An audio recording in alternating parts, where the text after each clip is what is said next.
अस्सलाम वालेकुम ख़वातीन व हज़रात, मैं आपका लाइफ कोच इब्रार अली ख़ान। आज जो सवाल किया गया है, सवाल ये है कि इस फास्ट पेस्ट वर्ल्ड में, इस टेक्नोलॉजी से भरी दुनिया में कैसे अपने फ़ोकस को बरकरार रख सकते हैं।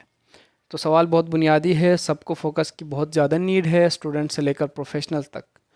तो फोकस का जो मसला है, ये इसको बारीकी से अगर हम देखें तो फोकस इन इट सेल्फ एक इंटिटी के तौर पर आप ले सकते हो, ना कि इसको कोई एनर्जी जो कि इंक्रीज़ या डिक्रीज़ कर सकते हैं, ये ऐसा नहीं है।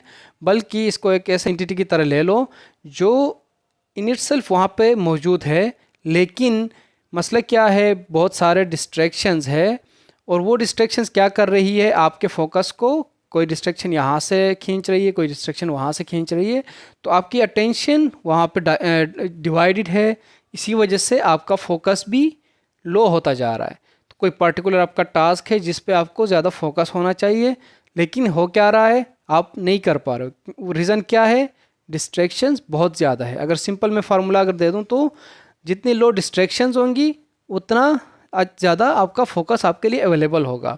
तो इसमें अगेन दो बातें हैं। डिस्ट्रैक्शंस एक्सटर्नल भी हो सकते हैं, डिस्ट्रैक्शंस इंटरनल भी हो सकते हैं आपके माइंड के लेवल पे। जो एक्सटर्नल डिस्ट्रैक्शंस है, फॉर एग्जांपल शोर है तो आपने कोई कान में लगा दिया, शोर बंद हो गया। कुछ विजुअली ऐसी चीज़ें हैं जो आपको बार बार तंग कर रही है।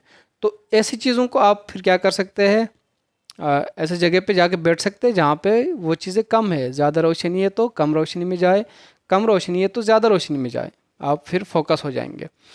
लेकिन जो इंटरनल मसले है, असल प्रॉब्लम यहाँ पे आती है। इंटरनल मसला क्या है? इंटरनल मसलों में सबसे बढ़कर जो चीज़ है वो irregular thoughts, irrational thoughts, over thinking, और हमारी माजी से रिलेटेड बातें हमारे जहन में आ जाती है, थॉट्स के रिलेटेड, थॉट्स के फॉर्म में। फ्यूचर के रिलेटेड चीज़ें हमारे सामने आएंगी तो प्रेजेंट मोमेंट में हम आ ही नहीं सकते। असल काम यहाँ पे करना होता है। जो एक्सटर्नल जितने भी चीज़ें हैं, डिस्ट्रैक्शंस है, वो आप कर सकते हो। आप एक्सटर्नल फैक्टर्स को इन्वॉल्व करके उन चीज़ों को, उन डिस्ट्रैक्शंस को कम कर सकते हो। लेकिन इंटरनल आपको खुद करना पड़ेगा। इंटरनल के लिए सबसे बढ़कर लाजमी है कि आप खुद के साथ कितने सिंसेयर हो, खुद अपने गोल्स के साथ कितने सिंसेयर हो। क्या आपका गोल इम्पोर्टेंट है या वो माजी का वो थॉट जिसकी वजह से आप बार बार डिस्टर्ब हो रहे हो? तो अब इस चीज़ में अगर आप डिस्टिंक्शन कर पाए तो फ़ौरन से वो माजी का जो थॉट है वो आपसे हट जाएगा, थोड़ा दूर हो जाएगा, और आप अपने गोल की तरफ सिंसेयरली जा पाएंगे। और इसी तरह जो फ्यूचर के रिलेटेड अनवांटेड और ऐसे ही जो अनरियलिस्टिक एक्सपेक्टेशंस है, क्या आप उनके साथ सिंसेयर है या उनके साथ ज़्यादा अटैच है, या फिर प्रेजेंट मोमेंट में अपनी ग्रोथ के साथ? तो इन चीज़ों में आपको फ़र्क अगर आना स्टार्ट हो गया, अगर आप इन चीज़ों में फ़र्क कर पाए तो इंटरनल डिस्ट्रैक्शंस भी कम करना बहुत आपके लिए आसान होगा। तो ये बहुत सिंपल टेक्निक्स है। उसके अलावा अगर आपके इंटरनल जो डिस्ट्रैक्शंस है, थॉट के लेवल पे कोई ऐसे प्रॉब्लम्स है जो कि आप खुद हैंडल नहीं कर पा रहे, तो आप किसी एक्सपर्ट की हेल्प ले सकते हैं। फॉर एग्जांपल आप किसी साइकोलॉजिस्ट की हेल्प ले सकते हैं, किसी लाइफ कोच की हेल्प ले सकते हैं, या कोई भी ऐसा प्रोफेशनल जो इस प्रोफेशन में आपके साथ बैठ के आपका वो मसला हल कर सकता है। और कई बार जो बाहर के मसले होते हैं उनको हमने इंटरनली बहुत सीरियस लिया हुआ होता है, और इस वजह से भी हम क्या करते हैं, हम इंटरनली ख़ुद को मजबूत नहीं बना पाते। तो इंसान को रेजिलियंट होने के लिए लाजमी है कि अपने इन्वायरमेंट को सही से ऑब्ज़र्व करे, अपने हालात को देखे, अपनी चीज़ों को देखे, अपने थॉट को ऑब्ज़र्व करे कि किस लेवल पे मेरा थॉट चल रहा है, मेरे थॉट में क्या इरेशनैलिटी है, किस हद तक मैं अपने थॉट को रैशनल बना सकता हूँ, रियलिस्टिक बन सकता हूँ और नेचुरल बन सकता हूँ। अगर ये चीज़ें अगर आपने सीख ली, अपने पर्सनालिटी में ये चीज़ें ऐड की, अपने माइंड के अंदर ये चीज़ें फीड करोगे और उनको बार बार एक्सरसाइज करोगे, तो फिर आप आराम से अपने इंटरनल डिस्ट्रैक्शन, थॉट के लेवल पे जो डिस्ट्रैक्शन है, माइंड के लेवल पे जो डिस्ट्रैक्शन है, वो भी आप आराम से ओवरकम कर सकते हैं। और साथ साथ इमोशंस के लेवल पे भी डिस्ट्रैक्शंस होती है। अगेन वो आपका इंटरनल डिस्ट्रैक्शन ही मैं कहूँगा, क्योंकि आपके इमोशंस आपके थॉट से डायरेक्टली लिंक्ड है। तो जब भी आपके इमोशंस आपको डिस्ट्रैक्ट करते हैं, तब आपको अपने थॉट में देखना होगा कि कौन से ऐसे थॉट्स हैं जो मेरे ये इमोशंस क्रिएट कर रहे हैं। तो ऐसे फॉर एग्ज़ाम्पल टीनेजर्स के लिए, जब नई एक लाइफ उनको मिल जाती है जब वो चाइल्डहुड से ऑलमोस्ट एडल्टहुड या टीन एज में वो पहुंच जाते हैं, एडोलेसेंस वाले एज में पहुंच जाते हैं।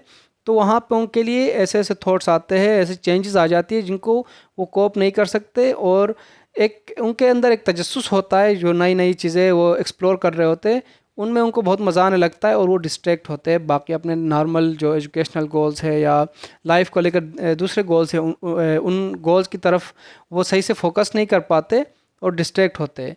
तो उनके लिए भी यही है, रियलिस्टिक रहे, ऑब्ज़र्व करे, मेंटोर्स ढूंढे, मेंटोर्स की हेल्प ले ले, बहुत इंपॉर्टेंट है मेंटोर्स हम सब ने लिए। मेंटोर्स की जब हेल्प लेते हो तो वो आपको आपकी लाइफ बनाने में हेल्प करते हैं। तो ऐसे जो भी डिस्ट्रैक्शंस है उनको देखें कि ये डिस्ट्रैक्शन किस लेवल पे है, क्या मैं ये खुद से कर सकता हूँ या इसके लिए कोई मेंटोर चाहिए, या मेरे पेरेंट्स ही मेरे लिए ये चीज़ें हल कर सकते हैं, या मेरे दोस्त मेरे लिए ये चीज़ें हल कर सकते हैं। फिर भी अगर आप फोकस नहीं हो पा रहे, कोई टास्क कंप्लीट नहीं कर पा रहे, तो खुद को अकाउंटेबल बनाए। पहले खुद ही खुद को अकाउंटेबल बनाए, फिर कोई अकाउंटेबिलिटी पार्टनर रखे अपने साथ। वो खा आपका कोई दोस्त हो सकता है या कोई आपका कोई प्रोफेशनल हो सकता है जो आपको अकाउंटेबल बनाए।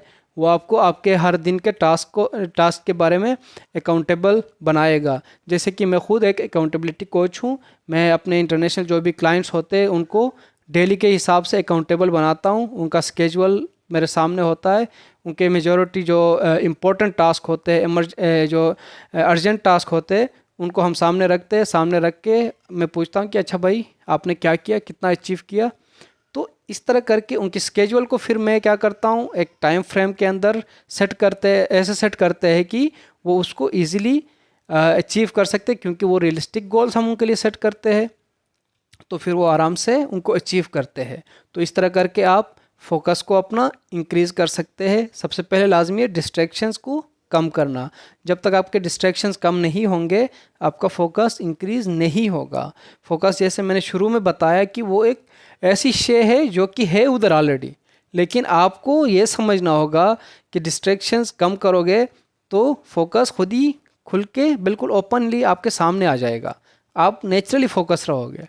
बाकी आप डिफरेंट टेक्निक्स कर सकते हैं, फोकस रिलेटेड अटेंशन के रिलेटेड मेडिटेशन वगैरह कर सकते हैं, किसी एक पर्टिकुलर चीज़ पे अटेंटिव रहे और फिर अपने ब्रेथ पे अटेंटिव रहे, अपनी एक्टिविटीज़ पे अटेंटिव रहे, और आहिस्ता आहिस्ता इस अटेंशन के स्पान को आप इंक्रीज़ भी कर सकते हैं। तो इस तरह करके आप अपना फोकस इंक्रीज़ करें, प्रोडक्टिव रहे और अपने लाइफ के गोल्स को अचीव करें। बाकी लाइफ कोचिंग के रिलेटेड फर्दर सर्विसेज अगर आपको चाहिए तो मैं as a life coach paid services provide करता हूँ। फाइवर अपवर्क पे मैं प्रोवाइड करता हूँ। अगर आप वहाँ जाके सर्विस अवेल करना चाहते हैं तो वहाँ से करें, नहीं तो स्क्रीन पे या डिस्क्रिप्शन में कहीं पे आपको मेरा नंबर, ईमेल एड्रेस कुछ ना कुछ आपको मिल जाएगा उनसे रिलेटेड, और फिर आप वहाँ से रब्ता कर ले और फिर मेरा जो भी बंदा होगा वो आपको रिस्पॉन्ड करेगा और आप मेरे साथ सेशन अपना बुक कर सकते हैं। फर्दर ऐसी वीडियोज़ के लिए मेरा ये channel Ibrar life coach subscribe करें और डिफरेंट सोशल मीडिया पेज पे मुझे फॉलो करें। Thank you so much.